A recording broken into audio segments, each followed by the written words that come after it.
السلام عليكم ورحمة الله وبركاته، ازيكم يا حبايبي عاملين ايه؟ يا رب تكونوا بخير. بسم الله والصلاة والسلام على رسول الله سيدنا محمد على آله وصحبه وسلم. كنت معاكم في فيديو جديد من قناتكم يلا نلف الدنيا. وهنلف فين النهاردة؟ هنلف مع بعض كده في جولة على البحر كده خفيفة ظريفة ان شاء الله تعجبكم وتكون لطيفة كده وتحسوا بالأجواء دي من مكان ما انتوا موجودين دلوقتي، وتشوفوا المناظر الطبيعية والبحر والهدوء والجمال، وتاخدوا طاقة كده إيجابية تغيّروا بيها وتعملوا refresh كده علشان تستعيدوا بقى الطاقة وتكمّلوا بقى يومكم إن شاء الله.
بدأنا الفيديو بتاعنا من المنظرة على البحر وجولة بالأتوبيس السياحي.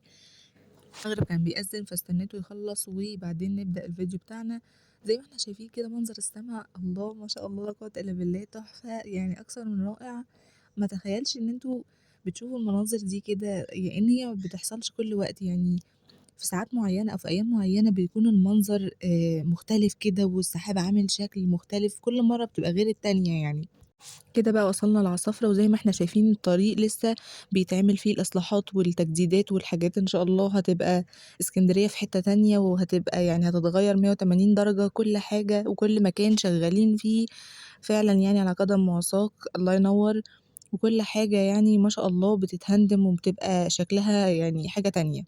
نعم، الواحد كان بيحب طبعًا شواطئ إسكندرية ويقعد بقى فيها وياكل كوز ذرة كده برّه والأجواء دي، ولكن طبعًا دلوقتي ما فيش عُوم وما فيش بحر، فما فيش شواطئ، وربنا ييسّر كده إن شاء الله والموضوع يخلص قبل ما يبدأ الصيف بقى وتبدأ الناس تيجي تاني علشان تنزل البحر والحاجات دي كلّها. إن شاء الله هيبقى الوضع مختلف وهتبقى كل حاجة جميلة. كمان في لسه شواطئ يعني زي ما هي، يعني شاطئ ميرامار مثلًا، في شواطئ بقى في العجمي برضه. ففي شواطئ لسه الحمد لله، يعني لو حد نِفْسه ينزل بقى البحر والمَيّة وكده هيلاقي برضه أماكن. كمان في شاطئ في جليم برضه، كنت عملت لكم فيديو في جليم وقُلت لكم الشاطئ الدخول ب5 جنيه، وأدي شاطئ البوريفاج قدّامنا.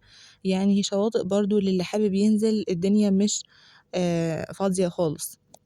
عاوزة أقول لكم إن النهارده الجمعة 2 فبراير 2024، والمفروض الفيديو ده كان ينزل امبارح، ولكن أنا كنت طبعًا باعمل لكم جولة في الشريف بالأسعار والمستلزمات البيت والحاجات وكده عشان تجهيزات رمضان، والناس اللي بتحضّر واللي ناقصه كوباية واللي ناقصه صينية واللي ناقصه الحاجات دي اللي بنضبّط بيها ديكور البيت، أو حاجة محتاجة نبدّلها أو الكلام ده كلّه.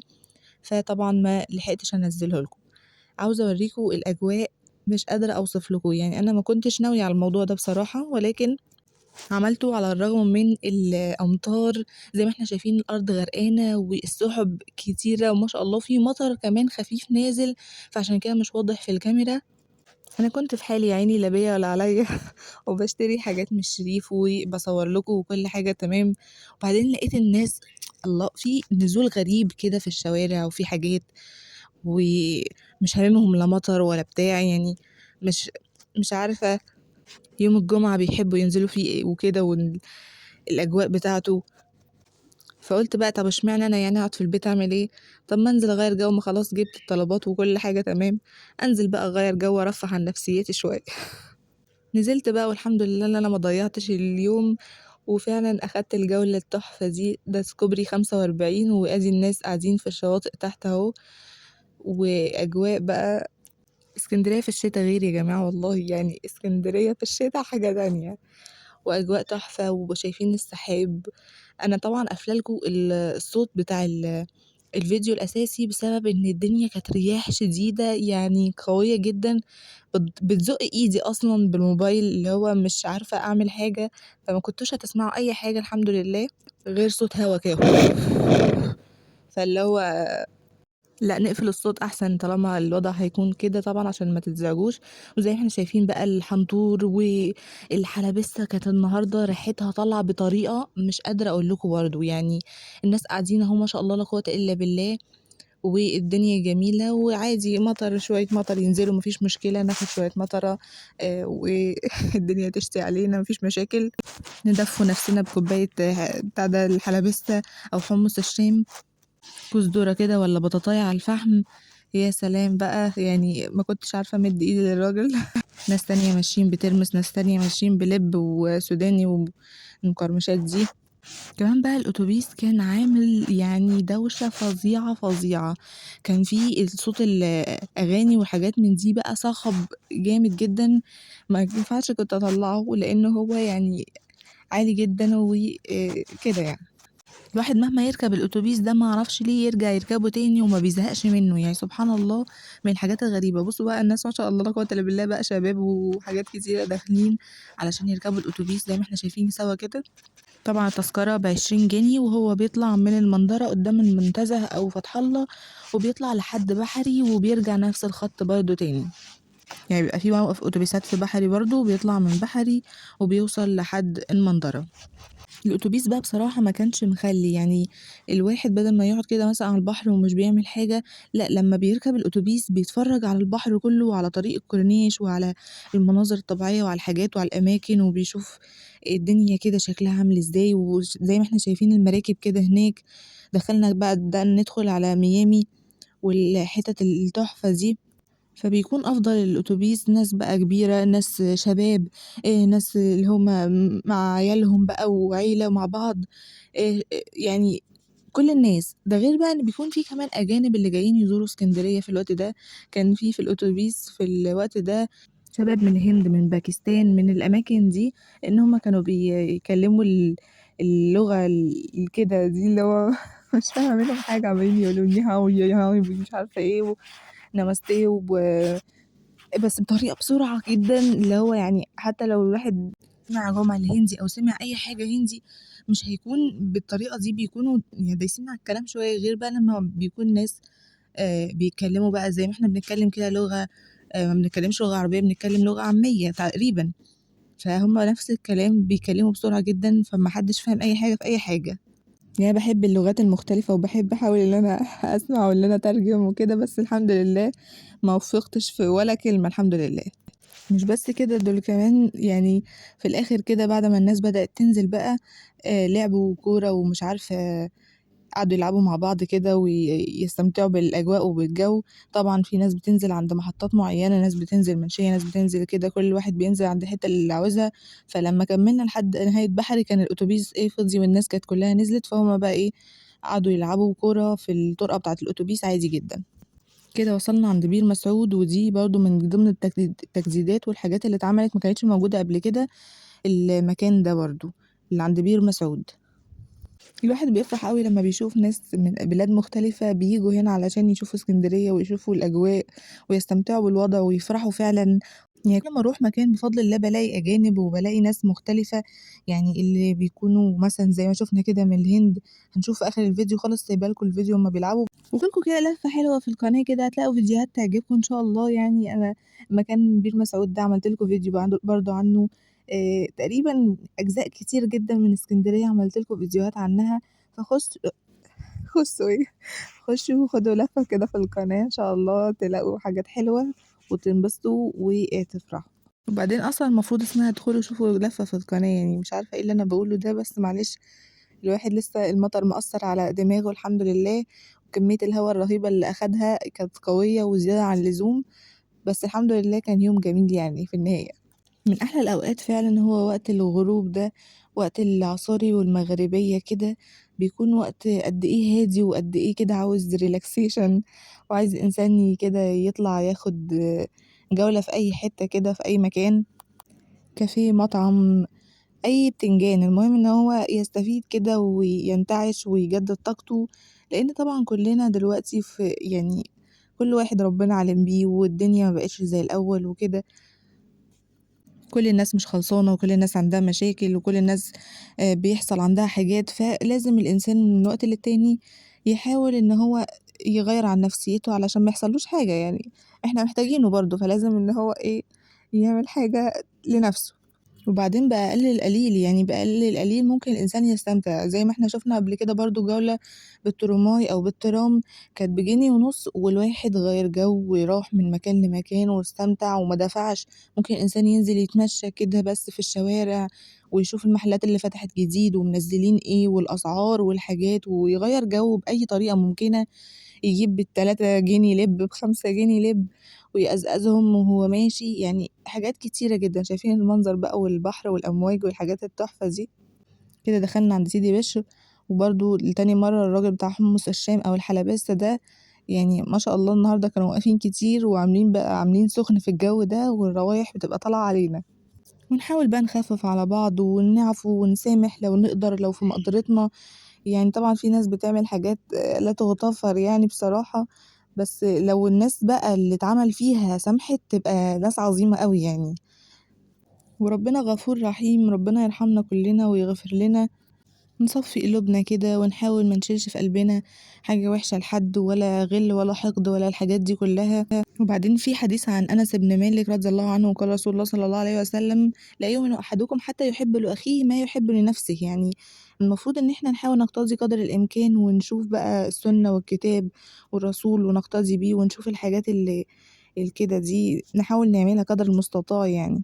للأسف في ناس كتير مش كده دلوقتي، ولمّا مثلًا بينجحوا أو بيوصلوا أو حاجة ما بيحبوش إن الناس بقى تبقى زيّهم أو كده، وده شيء طبعًا يعني مش محمود خالص، فنحاول إن إحنا طبعًا باذكّر نفسي وإياكم أنا أولًا طبعًا، ونحاول بقى نبقى كويسين مع بعض قدر الإمكان، نبقى ظراف، نبقى لطاف، نبقى نقول كلمة طيبة أو ما نقولش خالص، يعني كده علشان الدنيا مش ناقصة بقى، أعباء الحياة مش ناقصة إن إحنا كمان يكون بنتقّل على بعض فاهماني؟ وفي الحديث برضه قال رسول الله صلى الله عليه وسلم: "من كان يؤمن بالله واليوم الآخر فليقل خيرًا أو ليصمت." يعني إما الواحد يقول كلمة حلوة، كلمة طيبة، نصيحة أو يسكت، بلاش إن إحنا نأذي بعض، لإن كل واحد يعني مسؤول عن اللي بيقوله ده وعن لسانه، وكمان كان في كلام إن هل يُكَبّ الناس في النار إلا حصائد ألسنتهم، يعني إن اللسان ده هو تقريبًا السبب في معظم أو يعني في بعض الناس اللي هيدخلوا آمم النار وكده. إحنا كده دلوقتي بقينا في سيدي بشر. طب وبالنسبة بقى للناس اللي بتضايق الناس طول الوقت، دول بقى يعني يا إما الواحد يقول الله يسامحهم ويبقى كده ياخد أجره من عند ربنا، زي المثل يقول لك بات مظلوم ولا تباتش ظالم، فيعني فاهمينّي؟ أو بقى حسبي الله ونعم الوكيل بقى وربنا يتولاهم، يعني هو بقى ربنا قادر إن هو يجيب له حقه بدل ما هو بقى ياخد حقه بإيده وكده أو بنفسه، فكده هيكون ضيّع على نفسه إن ربنا يجيب له حقه، تخيّلوا لمّا ربنا يرُد لك حقك. فاتوا الموضوع كلّكم عن الكلام اللي هنتكلمه دلوقتي، إن زمان عهد الرسول صلى الله عليه وسلم كان أبو بكر قاعد وكان سَب راجل أبو بكر يعني شتمه يعني، فبعدين أبو بكر سِكِت، راح الراجل سَبّه تاني وبعدين سِكِت، راح بقى كررها فراح بقى جه أبو بكر يتكلم، راح قام النبي عليه الصلاة والسلام، بدأ النبي إن هو يقوم عشان يمشي يعني، فطبعًا لحقوا أبو بكر فقال له إن هو شتمني يعني كتير، فلمّا جيت أرُد قُمت ليه يعني؟ فقال له النبي إن كان في مَلَك بيرُد على الراجل، فلمّا أنت بدأت تتكلم مشي المَلَك وحضر الشيطان، وأنا ما اقعدش في مكان فيه الشيطان، طبعًا يعني الرواية طبعًا لمّا تقروها هتبقى أحسن، ودلوقتي وسائل النت ما بقتش مخلية يعني إن أنتم تستفيدوا تعرفوا نعرف في ديننا ونعرف نحسّن مستوانا في أي حاجة ثقافيًا، لغويًا، الكلام ده كلّه، فشوفوا واقروا واعملوا علشان يعني تغتنموا الفرصة. كان زمان الناس بتركب بالأسفار وبتركب الجمال وتروح بالأوقات الطويلة والشهور في الصحرا علشان توصل لمعلومةٍ ما أو حديثٍ ما عشان يوصّلوه والكلام ده كلّه. دلوقتي الواحد يفتح اليوتيوب يكتب search بسيط كل المعلومات تيجي له، وكمان مجانًا ما بقاش يعني بقى في أزمة أو كده زي زمان برضه إن الواحد يتعلّم ياخد كورس الكلام ده كلّه، كلّه بقى متاح دلوقتي على النت، حاجات كتيرة مجانية، فيعني اللي عاوز حاجة بقى يبدأ يلحق نَفْسه علشان ما حدش عارف بكرة هيحصل إيه. وما تنسوش بقى اللايك والشير والاشتراك في القناة وتفعلوا زر الجرس على الكل عشان يوصلكوا كل جديد، واكتبوا لي تحت في الكومنت حبيتوا الفيديو والّا لأ، وإيه أكتر الفيديوهات اللي بتحبوها وحابين فيديوهات عن إيه تاني. استنوا بقى أمّا أضحّككم معايا وأقول لكم اللي حصل في الأوتوبيس الشباب بقى كانوا قاعدين وبتاع، وبعدين كل ما ييجوا عند قهوة أو شلة من الشباب متجمّعين عند مطعم أو حاجة بيشتروا سندوتشات والكلام ده كلّه، يروحوا إيه مهيّصين كده من الأوتوبيس اللي هي هاي ما أعرفش إيه كده اللي هو يروحوا التانيين ناضين عليهم، اللي هو ما تفهمش في إيه، اللي هو إزيكم يا رجالة وعليكم السلام ورحمة الله وبركاته كده الحاجات دي. بس كانوا مطلعيننا أصلًا بقى برّه الأوتوبيس وده غلط، لإن زي ما إحنا شايفين كده في ال الإضاءات بتاعة الشارع والحاجات دي ممكن أي حد يتخبط أو يتعور أو أي حاجة تحصل، فالمفروض إن إحنا ما نعملش كده، بس هُم طبعًا أنتم عارفين بيبقوا الشباب متهورين إزاي وكده. كده بقى الدنيا ماشية نادر وخلاص يعني فاضل شهر وأسبوع تقريبًا على رمضان، ربنا يبلغنا رمضان كده كل عام وأنتم بخير يا رب وكلنا نكون بأحسن حال، اللي يقدر بقى يجيب حاجة من دلوقتي أو يحوّش يعني ولو قدر قليل كده اعملوا حصّالة في البيت حطّوا فيها أي فكة متبقى معاكم، جنيه بجنيه بجنيه الموضوع يكمل، أي حاجة اللي يقدر يجيب الهدوم بلح يشيلهم، اللي يقدر يجيب مش عارفة أي حاجة بقى نزلت يعني يحاولوا.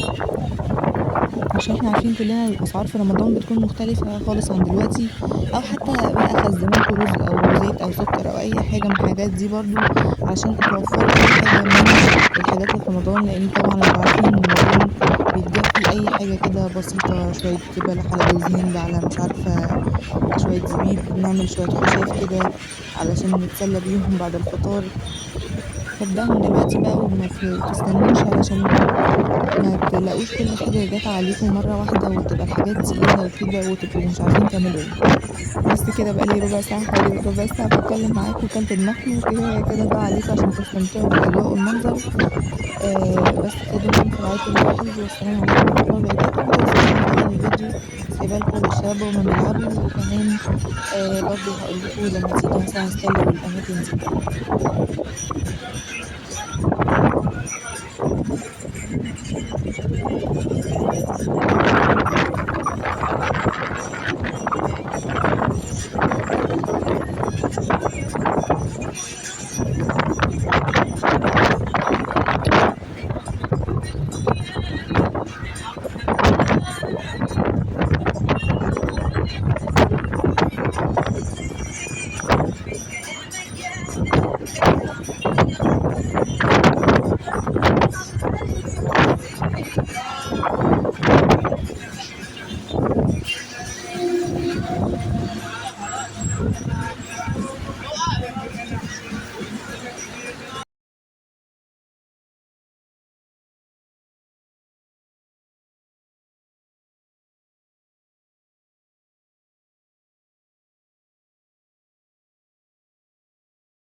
ده كده سان ستيفانو، وده فندق سان ستيفانو قدّامه بقى الحديقة والشاطئ بتاعه.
سبحان الله السما النهاردة شكلها تحفة وغريب وجميل بدون أي فلتر بدون أي حاجة كده، ده على الطبيعة.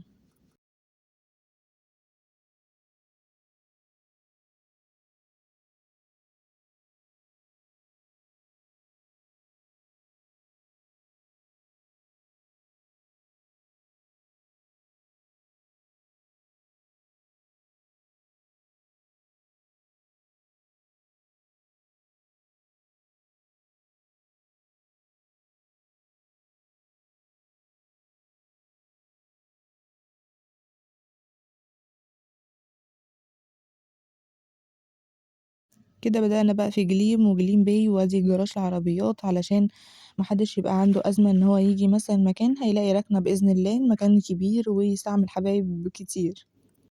كنت عملتلكوا فيديو عنه، ادخلوا إن شاء الله شوفوه في القناة.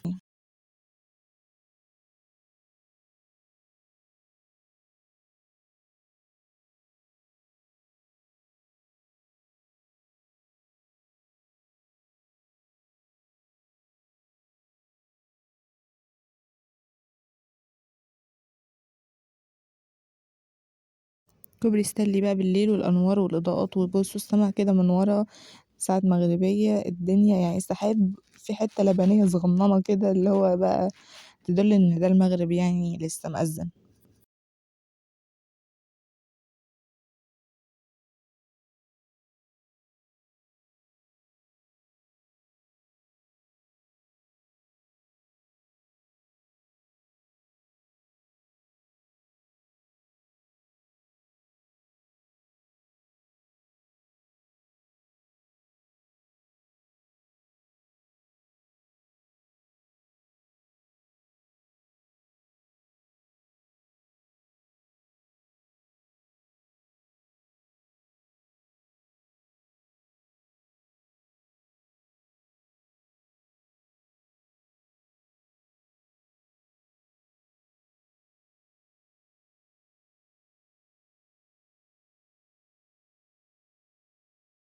كوبري سيدي جابر بقى من فوق، والدنيا والأنوار والإضاءات ونادي الشاطئ للمعلمين، ونوادي تحت برضه فيها حمام سباحة وحاجات من هذا القبيل، ولسه بيتعمل على الكوبري حاجات برضه كافيهات ومطاعم وحاجات كده إنشاءات جديدة برضه بإذن الله.